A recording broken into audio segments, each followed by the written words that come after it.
காவிரியில் போதிய தண்ணீர் வராததால் குறுவை சாகுபடி நடைபெறவில்லை என்றும் இதனால் டெல்டா மாவட்டங்கள் கடுமையான வறட்சியை எதிர்நோக்கியிருப்பதாகவும் சிபிஎம் மாநில செயலாளர் சண்முகம் தெரிவித்துள்ளார்.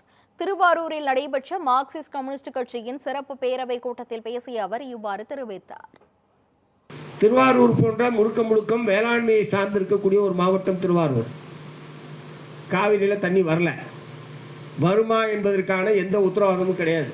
இந்த ஆண்டு குறுவை சாகுபடி அநேகமாக முடிந்துவிட்டது. இல்லை, சம்பா சாகுபடி துவக்க முடியுமா துவக்க முடியாதா என்பது பெருத்த சந்தேகத்துக்குரியது. ஏனென்று சொன்னால் பருவ மழை என்பது அநேகமாக தென்மேற்கு பருவமழை முற்றிலும் இல்லாமல் போய்விட்டது. இனிமேல் அக்டோபர் மாதம் 1ஆம் தேதிக்கு பிறகு வடகிழக்கு பருவமழை துவங்கினால்தான் உண்டு. அதுவும் உரிய காலத்திற்கு முன்பாக துவங்கி நடுவேளையை துவங்கினால்தான் வடகிழக்கு பருவமழை வந்து அறுவடைக்கு வருகிற போது சரியாக இருக்கும்.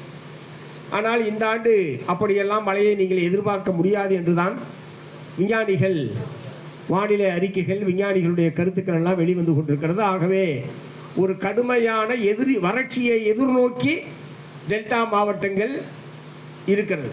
இந்த ஆண்டு கடுமையான வறட்சியை எதிர்நோக்கி டெல்டா மாவட்டங்கள் இருக்கிறது. வறட்சி வந்துவிட்டது என்று மற்றவர்கள் சொல்வதைப் போல நான் சொல்லவில்லை. ஆனால் வறட்சியை எதிர்நோக்கி நாம் இருக்கிறோம் என்பதை எச்சரிக்கையாக நான் சொல்ல விரும்புகிறேன்.